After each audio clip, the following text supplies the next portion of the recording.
Hello, everyone. Welcome back. Thank you so much for joining me again.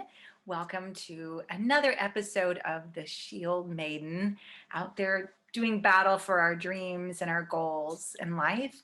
And welcome to all my fellow Shield Maidens and warriors out there going for your dreams and goals as well. Today, I want to talk about something that was truly life changing for me in my thought process about 15 years ago or so. And that's the idea of sacred contracts. Now, if you're not familiar with that thought, the idea being that let's imagine before you're born and you're up in heaven and you have a little chat with God, and God says, okay, what is it you want to learn in this lifetime, right? And you say, well, gosh, I really want to learn, self-love, or I want to learn compassion, or I want, whatever your lesson would be in this lifetime. So then you and God have a little chat and you say, okay, well, this is the person that's going to come into your life and do this, and this person's going to do that, and this person's going to do this, and this person's going to do that. Now, I know a lot of people believe in soulmates, right? We all think that there's a soulmate out there for us that's just meant for us. But can you truly believe that God picked out a soulmate for you, the one good person in the world, but there was no discussion of who your enemies are going to be? As I look back on my life, I find it interesting. Of course, in my 20s and 30s and even my early 40s, gosh, like enemies just drove me insane. And I had so much built up frustration and wanting to like fight back and that kind of thing. But then this idea of sacred contracts came into my life. And when you think about it this way, let's say you choose your parents, you choose your enemies, and you choose your adversaries and your allies, right? It's a little bit easier to be grateful for them. So when I think about, like, for example, there was someone in the city where I had started my business who she was hell bent on trying to put me out of business.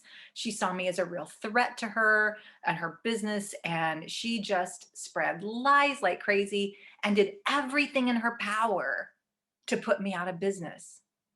What she didn't know, though, was the more she did that, the more it caused me to dig my heels in and want to do a good job and really succeed and outshine her.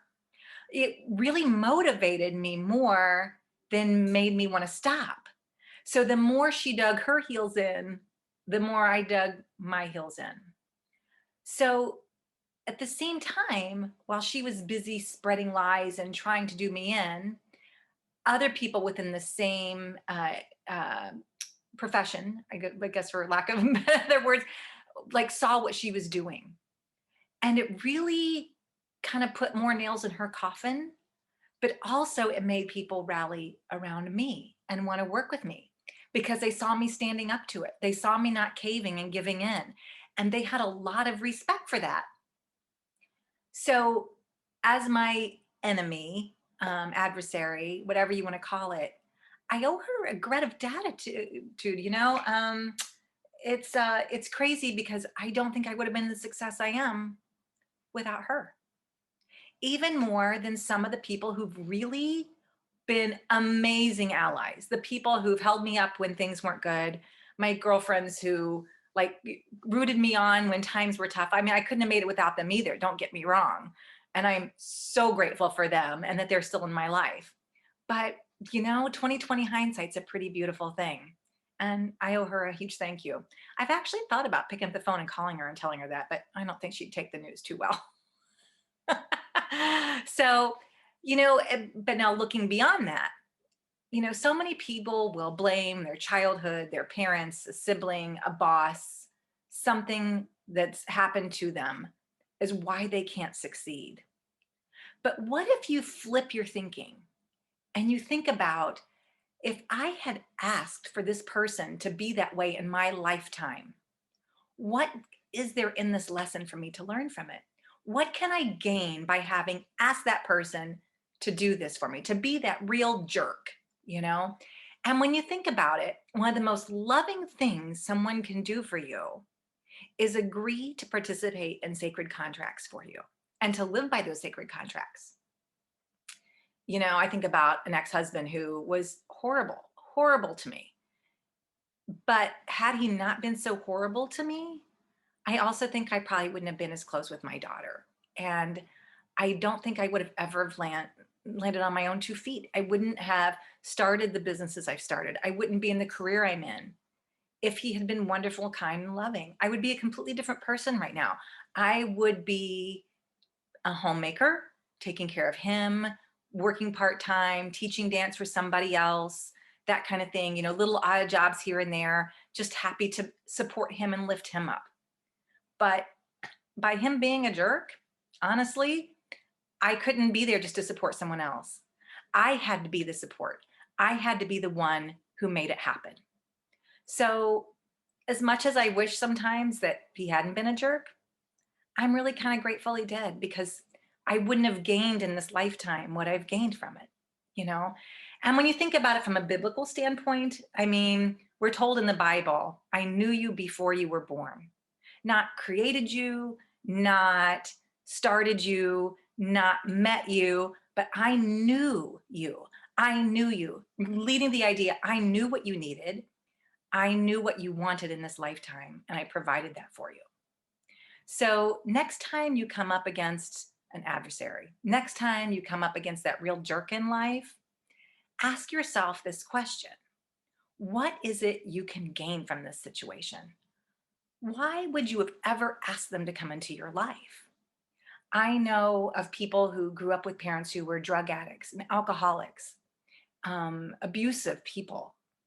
But what they did was they used that. They used that as motivation to do something great for other people in this life. And they probably wouldn't have done that had they not had such an awful childhood. Now, that doesn't excuse bad behavior. Don't get me wrong. I don't wish abuse on anyone, and nor do I think it's ever really a good thing. But it's not about what happens to you in life, it's about what you do with what happens to you in life. We all have things happen. We all do. It's part of the human experience. But what are you going to do with that experience? What are you going to create out of it? What dream are you going to fulfill? How are you going to help others fulfill? How are you going to help others be better than what you had? Right? So please go live your dream. Live your dream of being better than what people expected of you. Don't be better just because you're going to be better. Be better in spite of them. Prove them wrong. It's a great motivator. Some of the most successful people ever became successful because they were determined to prove people wrong. Maybe that's you. Maybe you need to go prove some people wrong. And you can do it. It's in you because it's all part of your sacred contract, right? So go live your dream. Have a great week, and I'll see you all next week. Bye. Don't forget to like, subscribe, and hit that notification bell.